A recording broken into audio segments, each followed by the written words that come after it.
up, everybody? This is Arden Moore. I'm your host, along with Rusty the Performer and Casey the Pet Safety Cat. And you are about to get a perfect time with Meowy Hour. Meowy Hour is the creative effort of CFA, Cat Fancier Association. And joining me today will be some stellar folks from the CFA. We're talking Teresa Kiger. She is an all-breed judge for CFA and the editor of the award-winning Cat Talk magazine.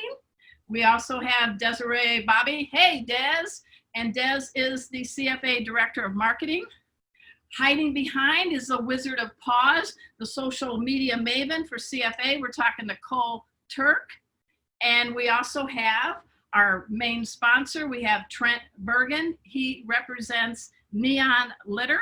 And a little bit, we'll talk about Live Pee Free.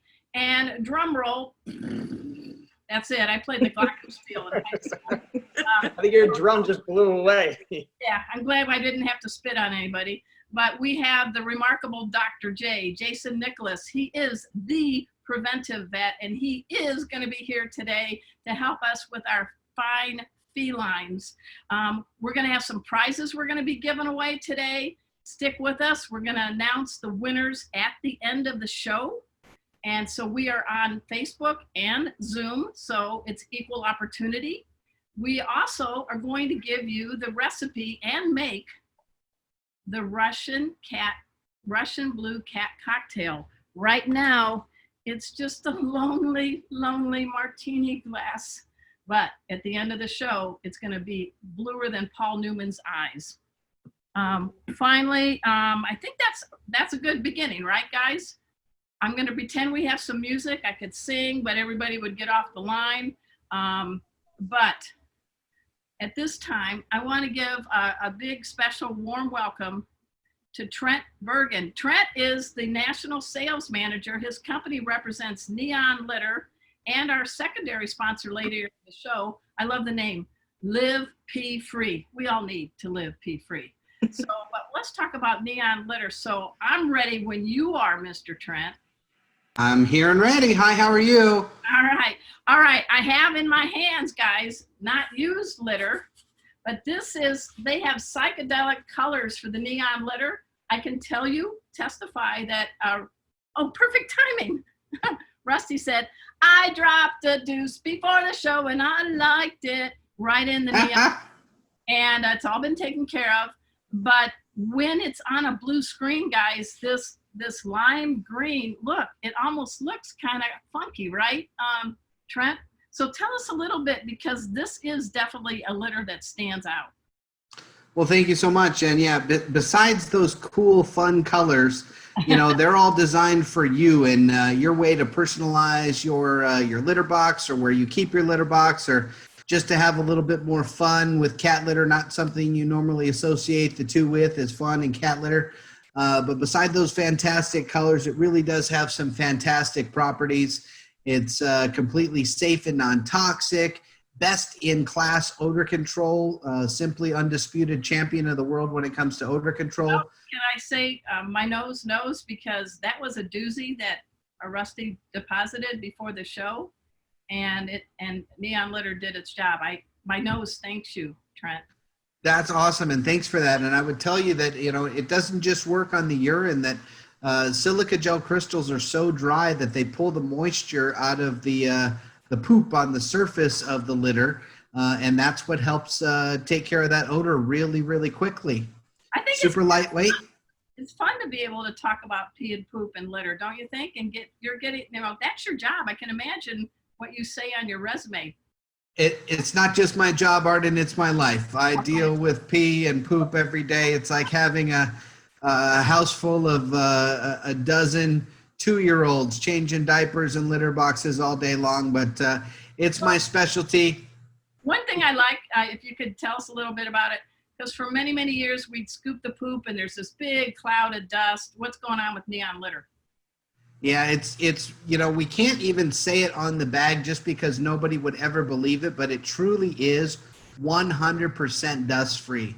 When we Wow. treat those microcrystals with a clumping agent, it actually locks in any agitated dust in the packaging and manufacturing process. So it's really dust free. Even when you pour it from a tabletop down into the litter pan, there's no cloud. You won't find a speck of dust anywhere. Now, I think I'm pretty strong, but I'm getting up there now. So the funniest thing I always think is when you go to get litter and most people are like, oh my gosh, the worst part is lugging in the box or the bag into your house and then calling your doctor for the hernia operation. What's going on with neon litter? No hernias with neon litter. Twofold. Number one, it's always more than 50% lighter weight than a standard clay. 4 pounds of neon litter is equivalent to about 9 pounds of clay litter. Secondarily, when you go to neonlitter.com and place your order, when you use the code Meowy Hour at checkout, in addition to the always free shipping, we're giving an extra 20% off of the first order to Meowy Hour guests. Let's talk about that because people like a bargain and they want good litter for their cats so that they use it. So again, what's the website? How do they get, what's the deal? And what's the code? Certainly, neonlitter.com, so it's pretty easy to get to.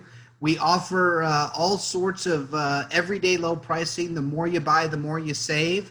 But at the checkout, there's a code where you can enter Meowy Hour, all one word.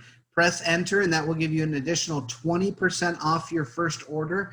And that, like I said, includes free shipping straight to your front door.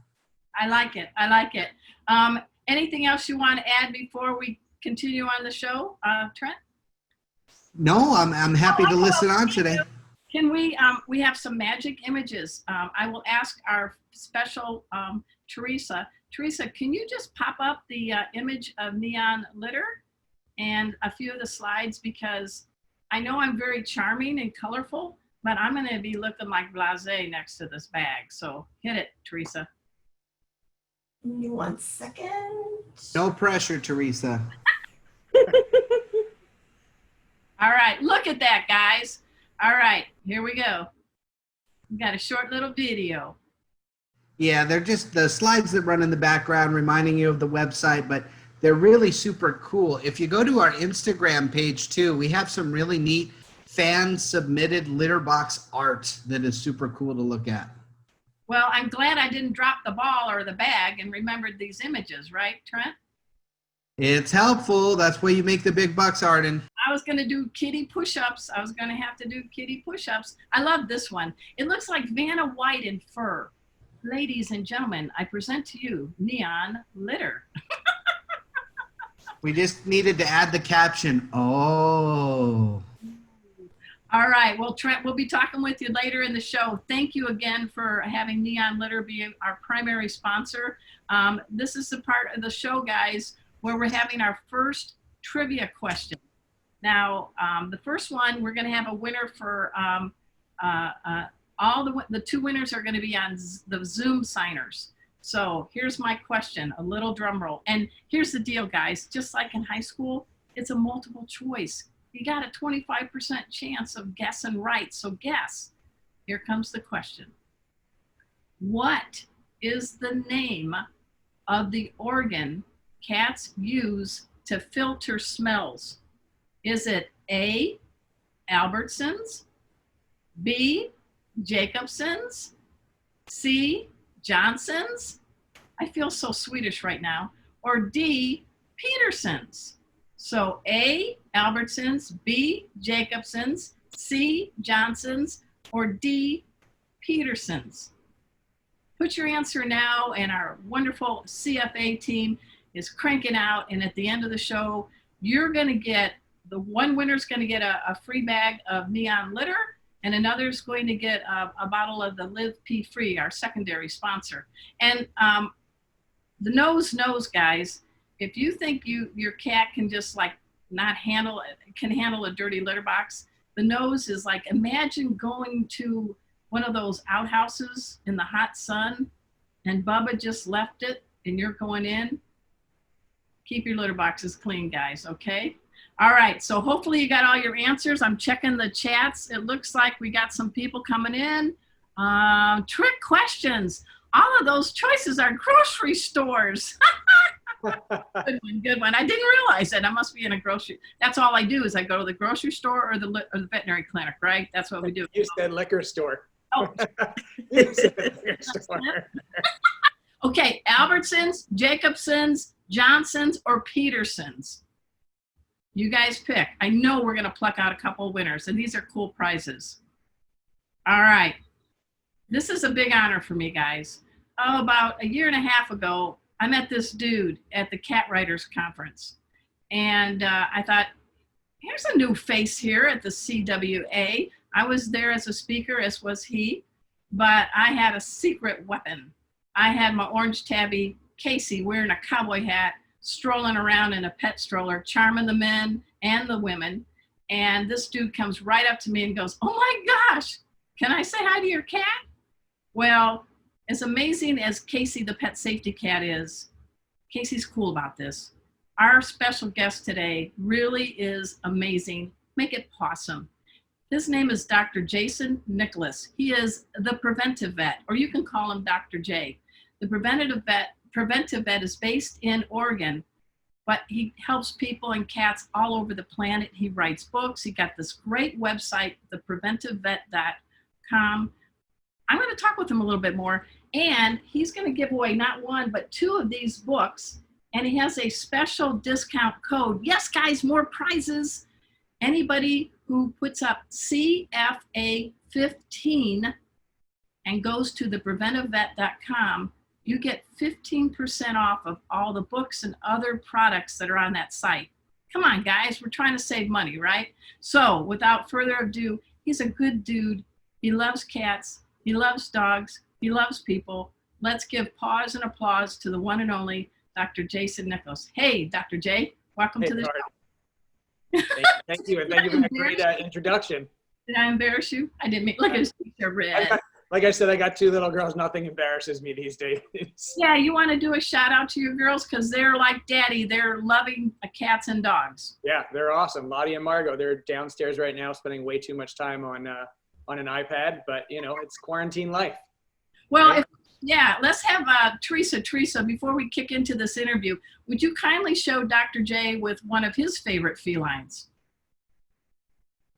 I guess that would be Smudge. Smudge? Yep. Oh, no, we know that one.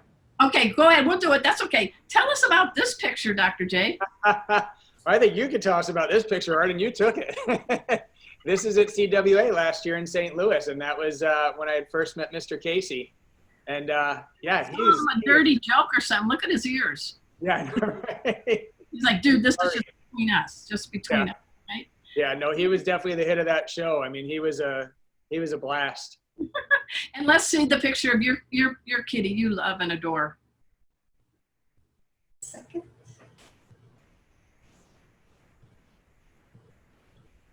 And we'll just pop it up a little. All right, tell us about this guy. That's Mr. Smudge. Smudge he's awesome. He's around 11-ish or so. We got him from the Oregon Humane Society. Gosh, I'm losing track of years. But several years back, and he's just all personality. And he's a shoulder rider. He doesn't look terribly thrilled there. I think that was probably the 20th selfie I had snapped of the 2 of us. And I think like even my daughters, he gets sick of the camera constantly in his face. Well, what I'm seeing in that photo is, yes, I really do like you, Dr. J. How many times do I have to tell you that? You know, dogs. Caption this. Well, let's get going and we can take that, sir. So let's do a double screen with Dr. J and myself if we could. I don't know how we're going to do that. If I touch the dial or somebody else can do it. But if we can, I want to kind of get, all right.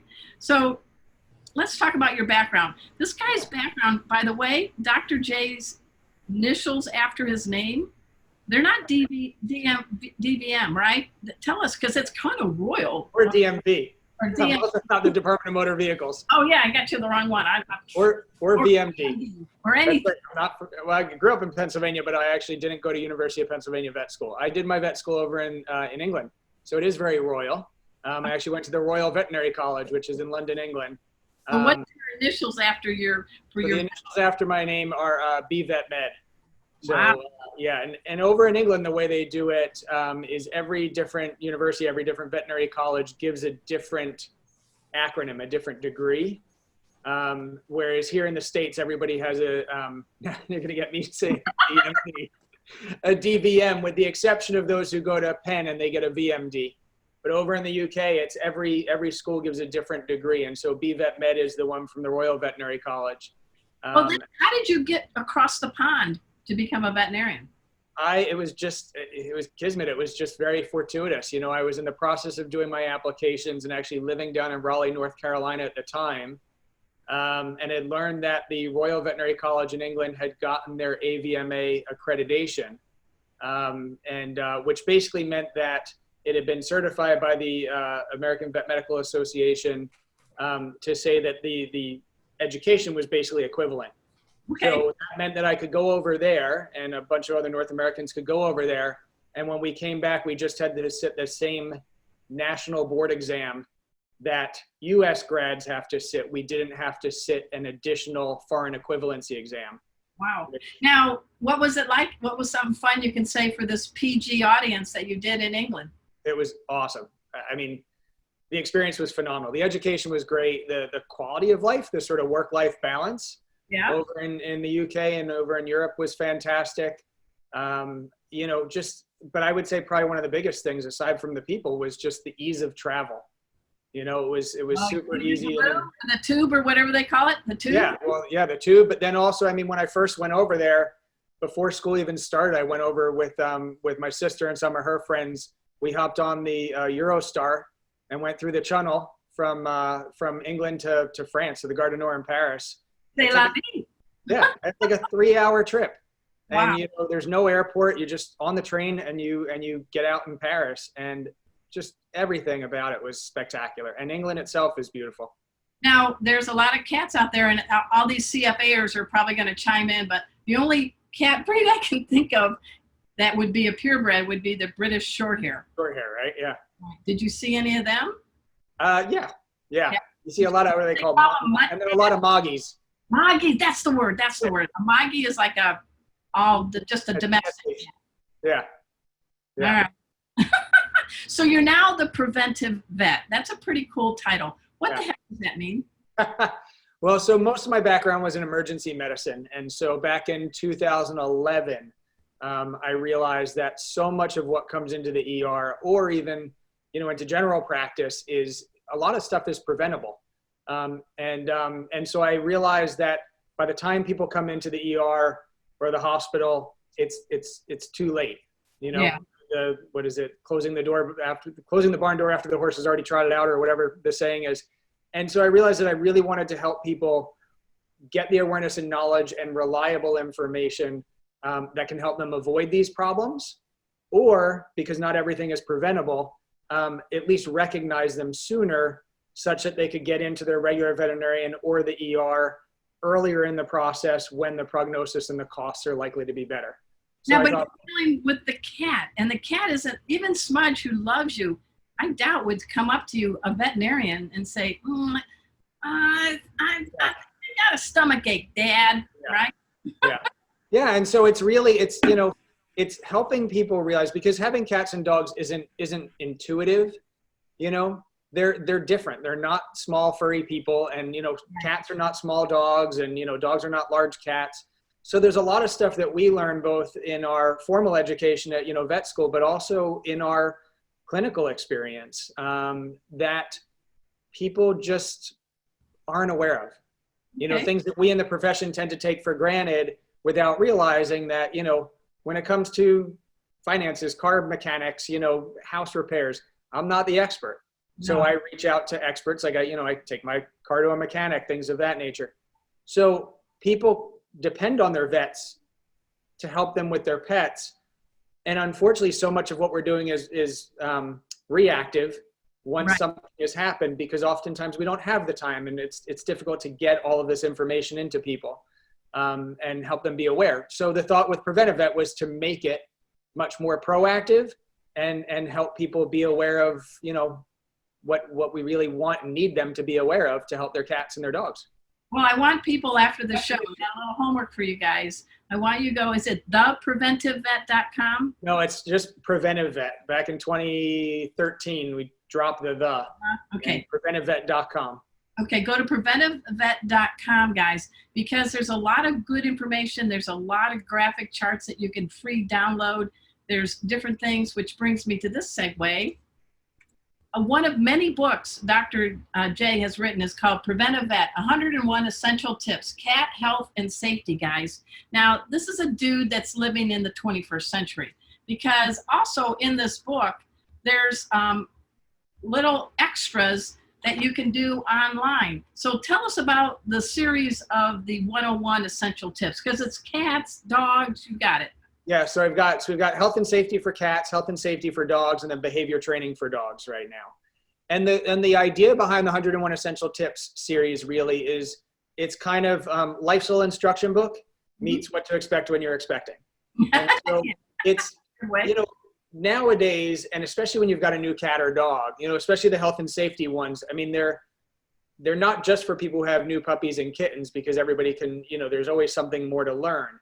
But thinking that a lot of the people who would search it out would be new puppy and kitten owners. Well, A, there's so much to learn and to be aware of. And B, you really don't have a lot of time when you got a new puppy or kitten, because that could be exhausting. And Right. so instead of writing like a large, you know, volume of knowledge, it was really just bite-sized tips that allows people to learn a little bit of something at their time, at their leisure. But then the online component, the book extras, which you just held up, Arden, that's designed if you want to get dive deeper in and learn more. I like that. Go onto the website, and then there's a password protected area that the people with the book get to, and you can learn more.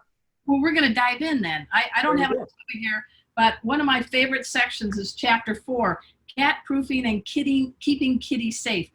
All right, guys, we're stuck at home. We're messing up. We're getting more lockdowns because of COVID. Our cat is like, can you just please leave for a moment? This is my home. But I love you, but I need my personal space. I want to talk about some hidden dangers because of COVID.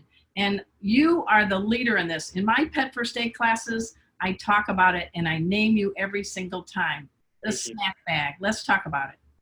Yeah, so one of the things that we became aware of, several years back now is the danger of snack bags. So we're talking, you know, potato chip bags, pretzel bags, Dorito bags, things of that nature. But also, you know, the bags that pet snacks come in, cereal liner bags, pet food bags. So anything that's kind of Mylar, kind of hard plastic. Yeah.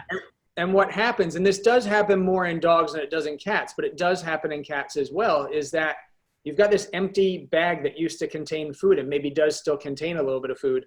Well, a lot of cats and dogs are food motivated. They stick their head in to get the crumbs or the food or the salt and the fat and whatnot.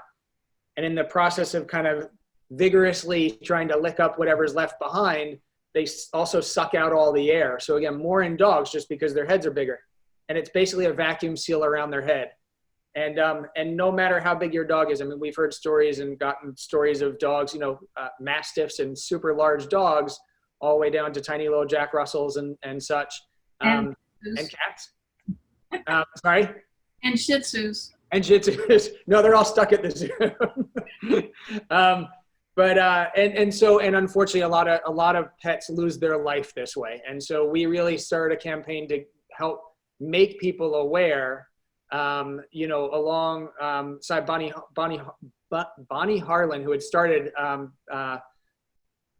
Prevent Pet Suffocation. She's the one that I first learned about it from, and then we sort of tried to work in concert with her to really kind of blow up the awareness, because it is an absolutely devastating way to lose a pet. Yeah, totally. Yeah. What I've found interesting is that when I started talking about it in the profession, so many vets and so many technicians they were like, come on, what are the odds? And then I would hear from vets who were like, oh, you know, like a month later, they're like, oh, we actually had one, you know, carried in and everything. It's, you know, and it's simple to prevent, right? Well, I like to say, so preventivevet.com has a whole graphic on pets and the snack bag and suffocation and how to prevent that. The other thing is we're in a time where we're kind of stuck at home, and the spring is here, the summer's here. People are planting or they're trying to improve the smell of their house. Yeah. And we're going to have Teresa pop up this image. Teresa, pop up the lily image, the GIF, as Dr. J talks about this nasty, nasty plant to cats. Yeah. So one of the things that a lot of, unfortunately, cat owners aren't aware of, and actually just a lot of people in general, because even if you don't have cats, you might be sending a bouquet of flowers or bringing over flowers, say like Easter lily, to someone's home that does have a cat. And lilies, the true lilies we're talking about, so the tiger lilies, the Easter lilies, the stargazers, the rubrum lilies, things of that nature. These things are absolutely devastating for cats, and it is every part of the flower. It's in the petals, it's in the stems, it's in the pollen, and it's water soluble because it's even, cats have been poisoned by drinking the water from the vase that lilies are in. So truly, if you've got cats, you should have no true lilies in or around your house. I'm going to interrupt you and say, everybody raise your right paw right now. Repeat after me. I promise. I hear you. I promise never to bring in lilies into my cat household. So help me, paw. Yeah. That's really good. The third uh-oh that I wanted to talk to you about, and it's on page 74 of your book, and it's images of cats in a litter box, and they don't look very happy. They're screaming. That's not a good thing. Yeah. So urethral obstruction or urinary obstruction is probably the easier way for a lot of people to say it. But urethral obstruction is an absolutely devastating condition of predominantly of cats and predominantly of male cats. So especially if you've got a male cat, everybody needs to be aware of urethral obstruction. And if you see your cat straining in the litter box, visiting it multiple times, making a lot, vocalizing, licking around their back end a lot, and without a lot of production in the litter box, your automatic assumption should be that they have a urethral obstruction and go right to the vet, or the emergency room if your vet's not open. Some people unfortunately assume that their cat is constipated, which they might be, which also wouldn't be terribly pleasant. But if they have a urethral obstruction, they could be dead in 24 hours, and it is devastating. I need to give a personal shout out to Dr. J's message, guys. About 2 years ago, I was with Casey, right on cue, guys. Casey, Pet Safety Cat Casey. Come on, these are trained cats. Come on. And I'm hiding the treat from Rusty, so he doesn't eat it. But he was in the litter box, Dr. J, and he was in there for a while. And then I'm like, dude, you reading a magazine? What are you doing? Then I heard, ow. And I walked, not run, because I teach pet first aid and we're all about keeping the pets calm. And sure enough, there was a little dollop of urine with red in it. We took him to the vet, because you know when these happen, right, Dr. J? Yeah. On Sunday nights, the night before your cruise. Yeah. And the cats have a timer. Yeah.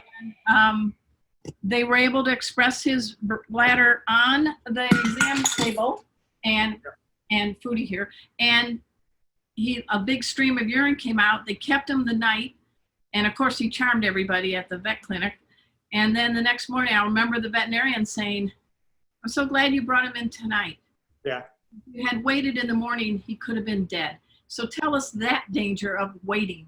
Yeah, and it really is. It's the type of thing, we've unfortunately seen it so many times in the ER where people assume that they're constipated or they think maybe they have a UTI or something like that. And they wait. And then there's this progression for a lot of these cats where they start out sort of exhibiting the signs that you were talking about. And then as it progresses and their bladder gets more and more distended and they can't get rid of some of those metabolic toxins that urine is kind of designed to get rid of, they get weak, they go off their food, they vomit, and then they can collapse and they can have a cardiac arrest. And so it is truly one of those things. And I'll tell you quite honestly, Arden, urethral obstruction was one of the primary conditions that I had started, Preventive Vet to help people be aware of and avoid, because it's a frustrating condition even to treat, because frequently, even if you can, pass the urethral catheter and keep them in the hospital and get them unplugged and get them peeing on their own, it's not uncommon for them to re-obstruct, before they even leave the hospital or even a few days later. And so a lot of people get tapped out financially and emotionally And so we lose a lot of these cats, either because they die of their condition or just because they won't sort of stay unobstructed. And then, then you're talking about surgery and things of that nature. So earlier is better. And also reading the articles on the site about what to do to prevent it as best as you can. And guys, he is a cat man do. He's a cat advocate, Dr. Jason Nicholas. One thing I like, and especially during these COVID times, is you want them to video strange behaviors. Now, most of us are stuck in the parking lot at an animal clinic when we take our cat in. But why is it important now to start using our phones to record things our cats are doing that we can convey and zip off to our vet? Yeah, well, so especially with the uptick in telehealth now and telemedicine in the veterinary space and on the human side, it's really helpful for us in the clinic if we can actually have a video or a picture of what you're trying to describe, because so many people's acting skills aren't as good as they might think they are, or they're embarrassed to try. I mean, they're not going to win an Academy Award. Academy Award, no. But more importantly, it can really help us see, especially if something like we're trying to differentiate between, vomiting or regurgitation. Having someone describe it or try and act it out could be quite difficult. But if we can actually see a video of it, we can more easily narrow in. And right there, that can save people a lot of time and money. Or also if they're, trying to hack up a hairball and we see a video where like, actually that's a cough and it's an asthmatic cat, so it can really help. And we've all got, most of us have a smartphone in our pockets and it's easy to do the video. There you go. Yep. So if you could wave a wand and could do something for cats everywhere, the pedigree, the domestic cats where we don't know who their mama or daddy is, what would be one thing you would do for cats? Quite honestly, I would have people realize that cats are awesome pets. A lot of people still unfortunately think that cats are, aloof and the sort of, yeah, like mine too, right? Yeah. And that they're kind of like the low maintenance pet and things of that nature. They're spectacular and they've got amazing personalities and they could be trained like your cats. I mean, cats can be clicker trained. So I would encourage people to kind of take more stock in their cats. And in the process of doing that, by getting more people playing with their cats and training their cats and interacting with their cats and having a better relationship, that'll drop the levels of cat stress, which will do away with a lot of issues, including urethral obstruction is made worse and more likely by stress. Stress vomiting cats can get. They can get stress diarrhea. They can overgroom. They can have all kinds of issues related to stress. So I would probably just get people to appreciate cats more and what they can do and the fact that they are trainable. So. And what we're going to do, Dr. J, is we're going to have people fire away some questions. I don't know who's going to, is it Teresa or who's going to read some questions? You guys, here's your opportunity for the next several minutes to fire away a question that Dr. Jason Nicholas can field. I'm not sure which one of our special CFAers can help. Do it.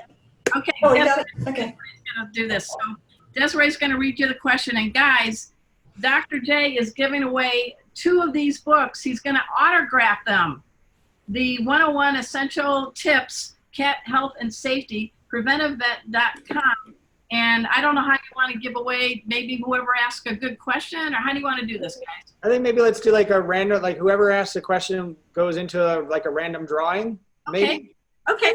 All right, take it away, So- Dan. Okay, so everyone on Zoom, we have 28 people on Zoom. If you want to ask a question of Dr. J, just raise your hand and then we will open you up so you can actually come on live and ask. I'm going to step away to get some makings for the cocktail later because the ice would have melted. So I'm not disappearing. Okay. Getting ready. Okay. Okay, and then for Facebook, we're on about a 20-second delay. But if anyone has a Facebook question, then I can read that off. And it looks like I do have a question from someone on Facebook. Paula Gregg asks, what's the deal with cats and plastic? It's like a magnet to my cats. Yeah, and for a lot of cats, it is. Cats aren't that dissimilar to dogs in that respect, in terms of they'll eat the strangest things. You've got a lot of cats with plastic, and actually Smudge, he's a huge fan of plastic. They'll go Q-tips, they'll go, unfortunately, dental floss and dangerous things like that. I guess that's the long way of saying I don't know exactly why they're attracted to plastic. My suspicion is, to some degree, maybe the crinkling, the noise, maybe just the way it feels, or maybe for a lot of cats, it's that they know when they eat it or when they chew on it, their people pay attention to them. And even if it's like negative attention, they're like, hey, stop doing that, or they, shove them off the counter or whatever it is, they're still getting attention. So it could be any of those things. What I would say is try and discourage them from doing it because it can cause digestive obstructions. And then of course, if we're talking about like a plastic sort of snack type bag, then we got to worry about a suffocation event as well. And so you can distract them by giving them more appropriate, interactive toys and feeding puzzles and things of that nature that kind of occupy their mouth and their brain and their paws in a more constructive and safer method. Okay. Thanks. Well, it looks like we have a number of questions coming up from Facebook. We have, a good friend of mine. Hi, Jamie. Jamie Packanen says, I know that HCM is not preventable, but are there things that an owner can do to slow the onset? Tricky one. I mean, I don't know about necessarily slowing the onset because cats will get a variety of, they'll get heart disease from a variety of different things. Like, say overactive thyroid can give us, hypertrophy of the heart muscle as well. I would say probably the most important thing to do, 2 or 3 things, is know what's normal for your cat. So know how they normally breathe, know what their normal resting sort of respiratory rate is, and their normal activity level. So if you know what's normal, you're more likely to pick up on what's abnormal. The second thing is to keep up with veterinary care. So again, talking about, people thinking cats are aloof and things of that nature. Unfortunately, a lot of people think cats need veterinary exams only when they're doing something off. Cats really need veterinary exams and veterinary care on an annual basis, sometimes every 6 months, sometimes more frequently. So keep up with veterinary care because amongst the things that we do in the regular, wellness screening, obviously we listen to the heart, we're listening for murmurs or abnormal sort of rhythms. We can also check the backs of the eyes, looking for evidence of high blood pressure. And you're also having a conversation with your vet where they might pick up something abnormal and doing blood and urine screening tests that might pick up problems. Mm-hmm. Okay. So that's in terms of sort of catching it earlier, which is one of the main things you could do. And then if they have it, then really paying attention to their activity level. For some of these cats, there's medications, like antithrombic medications to help prevent blood clots. And then at that point, if your cat does have HCM or any kind of, significant heart disease, being aware of blood clots, saddle thrombus, and knowing the signs of that, because that's another devastating one. So hopefully that answers. Yeah. So there's a lot of questions. How much time do we have? I have one person here on Zoom with their hand up. 3 or 4 minutes. So if you can hit one of each, I'll try and do shorter answers. Oh, you're doing great. Charissa, we're going to put you on mic. We good? You have a question? You're ready. You can talk. Yes. Can you hear me? Yeah. Yep. Okay, I wondered what you thought of scat mats for keeping cats off stoves and counters. Yeah. So I think, for me, anything that's an aversive, I want to try and avoid. And a scat mat is an aversive, right? Like they step on it and I think some of them make a noise and some actually give a little shock. I don't know all the ones that are out there. But it's something that startles the cat. And so it's kind of like a squirt bottle or, something like that. If you can figure out a way, and it can be quite difficult, like I'll grant you, keeping cats off of counters and whatnot can be very difficult. But if there's a way to do it without something aversive, without creating potentially more fear and anxiety in your pet and undermining that bond, that's great. Now, for some cats, it's a serious safety concern. Like if you've got a gas, stove or something like that, and they're jumping on and they're inadvertently hitting the knob and turning on the stove. I mean, that's a serious risk. So you've got to weigh the pros and cons. I will also say that there are some great cat behaviorists out there. And so if anyone's having trouble with training their cats, reaching out to a good cat behaviorist, and also doing things that occupy your cat's time and brain in safer ways. And so, making them hunt for their food. Dr. Liz Bales has the Doc and Phoebe's, feeding system.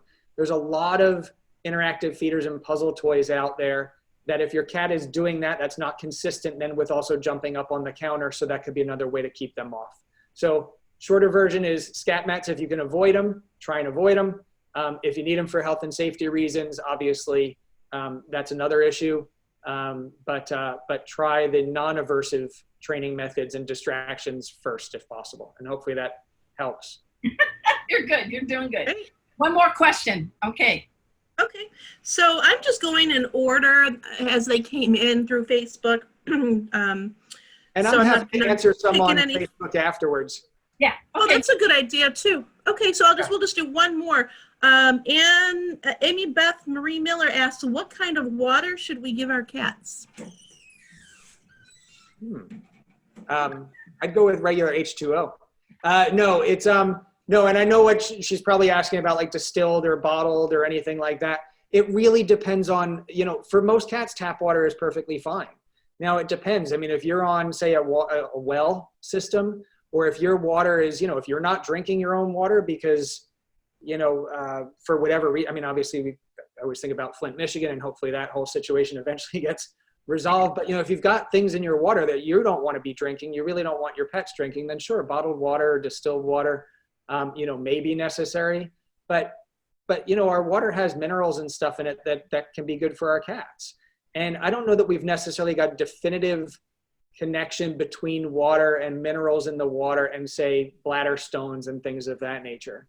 So I'd say regular water is probably perfectly fine for most cats. I will tell you that a lot of cats like fresh water. So changing the water on a daily basis, washing the water bowls regularly. The water recirculators can be kind of nice, and a lot of cats really love them. Some just like to play in them and make a mess. But I think for most cats, regular tap water is perfectly fine. Awesome. I'm tossing treats to my cats while you were talking. Any more? Do we have time for more, or is that about it? We gotta kind of get going. But Okay. Dr. J is going to answer those Facebook questions after the show, so I think that's very kind, and I appreciate that. Dr. J, we're going to figure out who's going to win. How do we want to do that? Is that going to be announced at the end? We got to do a Facebook and a Zoom winner. So How about you? Yeah, pick the questions, and those will be the winners. okay, we'll announce that. What question did you like? Oh, I would even open it up to everyone who asked, not even that one that I answered. So if you guys just want to pick a random one from Facebook and a random one from Zoom, Okay. I'd say let's go that way, because we only got to about 4 or so live here. And tell us about the discount code and all that. Yeah, so basically we set up a discount code of CFA 15, the number 15, and that's at preventivevet.com. And I think, can we also put the link directly to the store? Yes.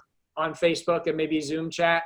And that gets you 15% off on all 3 of our book titles. And then we also have, for the dog lovers out there, we've got this great, much safer fetch stick replacement, because a lot of people throw sticks for their dogs, and unfortunately a lot of dogs get impaled by sticks and injured and wind up in the ER. So we're trying to get people to play with safer fetch toys for their pets, for their dogs, and that 15% discount is also good on the fetch sticks. Well, I really do appreciate it. Stick around, Dr. J. Dr. Jason Nicholas, the Preventive Vet. It's been a great honor to have you on the show. You survived. Yeah, there you go. Look at that. Well done. Applause up. Well done, guys. The last thing. Thank you. Thank you very much.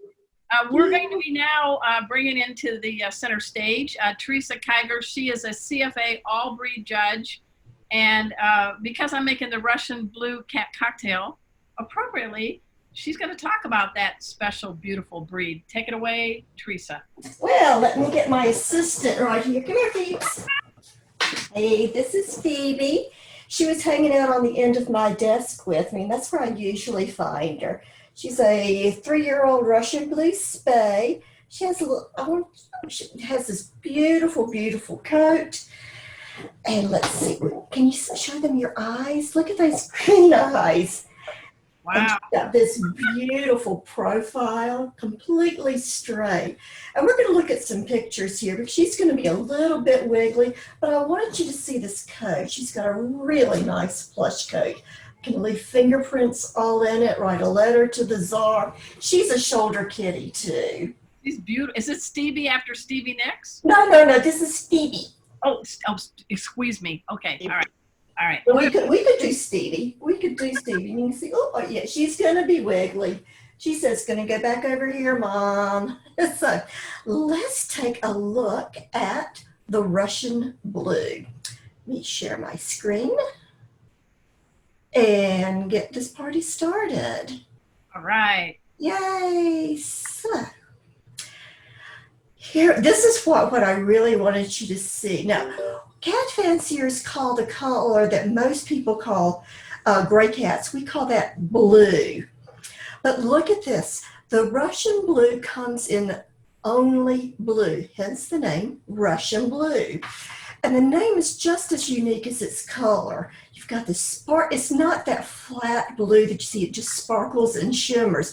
And that's because every single one of the guard hairs, I keep forgetting about this, the guard hairs are tipped in silver. And then underneath that is a dense plush coat. You saw how Phoebe's coat just held my hand. That's because of that double plush coat. Look at the head. You have this triangular shaped head, and the top of the head is flat, the sides are flat, and the ears come off of that triangular head.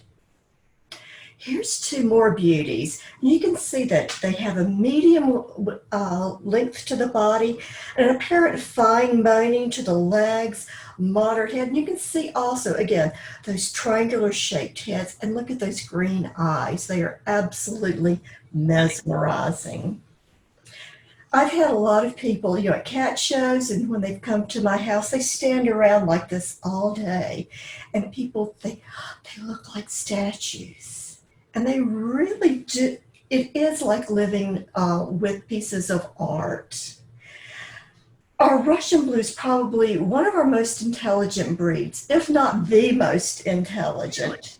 Wow. That's one reason why they're wary of strangers. They're going to make sure that they're not going to get killed and eaten before they find out that this person isn't a threat. Beyond that, they love being with their owners. Here's a couple, and these are actually a couple of slides that I got from some pet owners. They love being with their people, either on them, beside them, in the same room. Phoebe follows me around the house all day long. They love their activity level is they're moderately active. They like to play. They love to play with their playmates. They like to play hard, and then they'll settle in for a good long nap. Usually during the day, I find them in their favorite hangouts. Phoebe was over here on a cat bed. A couple of the others are downstairs on the sofa. They don't talk a lot. Now, when they do, it's usually about food. But even with these guys, Especially around food bowls. Yeah. oh yeah, especially around food. But even with these guys, you can see just how unique this breed is. Again, that triangular head, those mesmerizing green eyes, the ears that come right off of that triangle. They do shed, contrary to belief, but usually just at moderate levels. And that's, again, because they had that fine undercoat and the softer guard coat. Now, people often ask, are they good with kids? Are they good with other pets? Yeah, if, and just like with all cats, if they're introduced properly and everyone is taught to respect boundaries. The little boy there, this is a pet that I sold several months ago, and this little boy was so happy to have, finally have a cat to have zone. Then you have the cat and the dog, they live together, and then the slide at the bottom happens to be another one of my Russians, and the Maine Coon who says, like, that's really my place, please. But they get along great. So what I really want to impress upon all of you is that not every blue cat is a Russian blue. And I hope that just from these few slides and from Phoebe, of course, you can see what a special breed this is. That sparkling coat, those green eyes, and that exquisite look. This is our breed this week, the Russian blue. Very well done. Let's give pause and applause to Teresa Kiger and the Russian blue. Teresa, I know you've got some CFA trivia questions for. I do. And you know what? It relates on a tangent to the Russian blue. The Russian blue is one of three. No, okay, wait. This is for our Facebook viewers only. And if you've won recently, give somebody else a chance this week. Okay? All right. No, so yeah, there's a lot of people. Anyway, the Russian blue is one of three breeds that come in one color and one color only, and that color would be blue. What are the other two? We'll announce the winner at the end of the program. Ooh, that's a tough one. I don't know. All right, you had me at blue. I really appreciate Teresa Kiger. She knows all cats, all cat breed judge, and the editor of Cat Talk. We're getting near the end of the line, guys, for this episode of Meowy Hour. But at this time, I want to also remind you guys about CCW. CCW is Companion Cat World. It's part of the CFA's new program to champion all cats of all backgrounds. Casey and Rusty are proud card-carrying members of the CCW. So please go on to the CFA website, and it's cfa.org. Am I doing it right, everybody? Yep. And go to the Companion Cat World, and you'll find out all the goodies you can get for a little bit of money, and you're going to champion cats everywhere. I'm also, this is such a great segue, I'm going to go from here to Live Pee Free. Yes, our secondary sponsor is Live Pee Free. And you're thinking, what the heck is that? Well, these are like master chemists. They figured out how ions, positive and negatives, when they get together, they can be neutralized, which means no more stinky. But it isn't just for cat litter. You guys, you go fishing and that boat smells like dead fish. You can use Live Pee Free. If you have something in the kitchen and got too much garlic or something, it kills odors. So I want everybody after the show to go to shopLivePeeFree.com, and you're going to find out these masters on odor technology. I think that's pretty cool. What's your occupation? I know odor, and I know how to get rid of it. So please check out Live Pee Free at this time. Now we go from pee odors, right, to cocktails. I think that's just a natural segue, don't you? As I said before, I am a licensed bartender, so one of the little treats for all of you tuning in on Zoom or on Facebook is I always give a cocktail with a kitty theme at the end. So today, in honor of the Russian blue, we have the Russian blue cat cocktail. So you start with a nice martini glass with crushed ice. I'm probably gonna break my computer. Then you take 2 shots of vodka,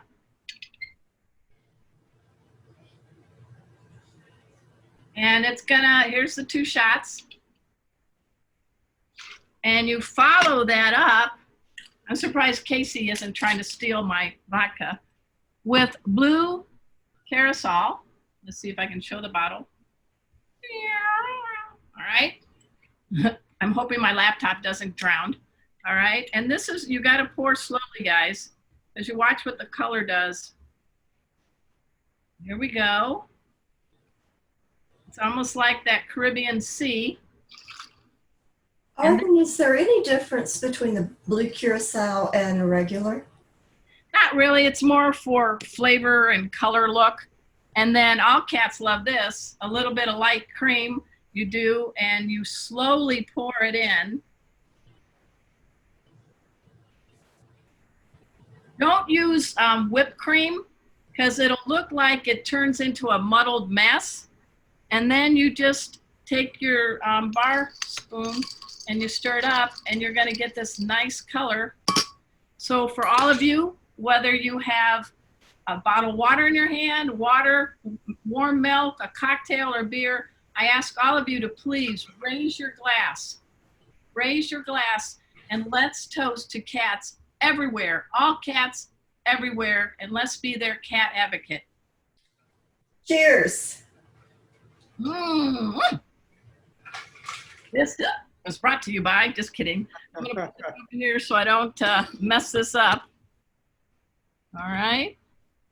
All right. This is fun. I'm on a table in a tiny house in my backyard, and I'm making all this happen. It's hilarious. I love this.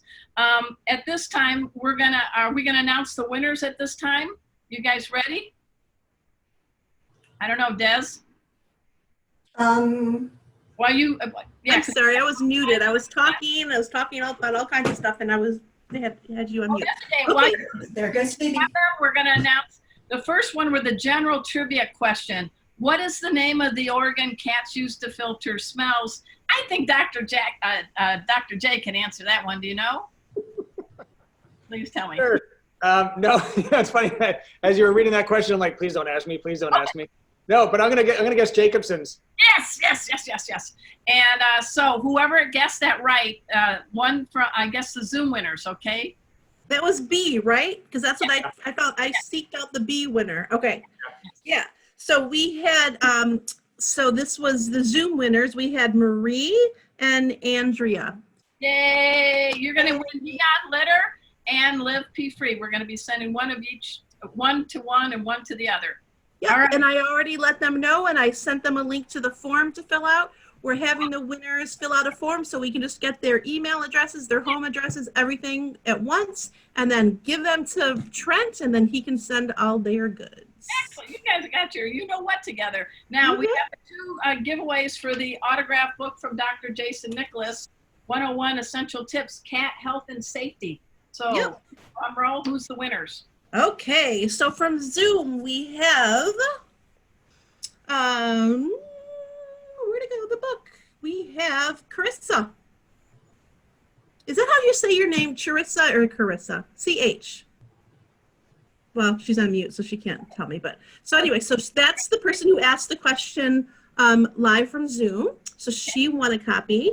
And then on Facebook, what we did is we chose the person that was next in line to have her question answered, which we didn't have time. So since she was probably all anxious to hear the answer, we let her take the book. And then Dr. J, if you're going to go on and answer their questions, she will at least get her answer, but she'll also get a book with it. And who is that? Oh, sorry. Susan and Steve Wittich. Nice. And now we have the winners from the tricky question on the color of cats that Teresa asked. Anybody? You want to know the answer? You want to know the answer first? Yes, I do. Okay, it is. Here we go. Is it on the screen? It went off of mine. We got a bunch of pictures up there. Oh dear. Oh, that's wrong answer. Hang on. I had it queued up and there we go. It is still a bunch of pictures. You just got to fill up that screen with that. Well, gosh darn. You're doing great. Don't worry about it. There we go. Now, There we go. there we go. We have the Russian blue here. The other 2 breeds that come in blue only are the Chartreux and the Carrot. Look at those 3 different breeds. You can see none of them look at all alike. You would never mistake any of these cats for the other. So, get that. And let's see here. Who are our winners? Leah Osting-Dow and Nancy Carr. Congratulations. Ladies, you'll need to fill out the form on Facebook and send that in for your shipping information. Hey guys, we got a couple minutes left. At this time, I want to give pause and applause to everyone here at Meowy Hour, starting with our very special guest, Dr. Jason Nicholas, the Preventive Vet. Go to preventivevet.com. What'd you think of this, Dr. J? It was fun. It was fun. Although I'm jealous. I mean, I just have bottled water. I would have preferred your cocktail. Well, I'm going to transmit it electronically. There you go. Now, here it comes. Also, guys, let's give it up for the great team at CFA. We got Desiree Bobby, Nicole Kirk, Teresa Kiger, and of course, our main sponsor with Neon Litter. We got Trent Berger, who's really got a sharp wit. I can't answer his questions. He's making great comments in chat, but I can only do certain things at one time, but I'm laughing. I almost piddled, and I was going to have to use live pee free in a moment. So thanks. Also, guys, I want to announce that we do have our next week's guest. You're in for a treat. We've got Janice Garza with her wonderful cat, Summer, and Jamie, I'm going to pronounce her name wrong, Pakanan, with Farah Posset. These are social media stars on the cat world, and we're going to talk about what it's like to have a social media cat, what you can do, and how they're helping all cats. Before we wrap this up, can you show that slide, Teresa? All right, I get a chance. My team, my co-host, that is Rusty the Performer and Pet Safety Cat Casey. We are personally inviting you guys. We have 2 upcoming cat first aid classes, veterinary approved, and Dr. J is one of our advisors. Yay! So they're going to be August 2nd or August 23rd. They're 3 hours. You get a 2-year certification, hands-on, a course book, and you'll get to, through Zoom, I'll be able to guide you with your own cat during the class. So just go to Pet First Aid for You, as it shows on that screen, and we'll see you in class. Am I missing anything, Des or Teresa or anybody? You're good. All right. I don't think so. Salute another hour of Meowy Hour, and we also salute all cats. They rock. Thank you again for joining us. Tell your cat pals. We'll see you next Wednesday.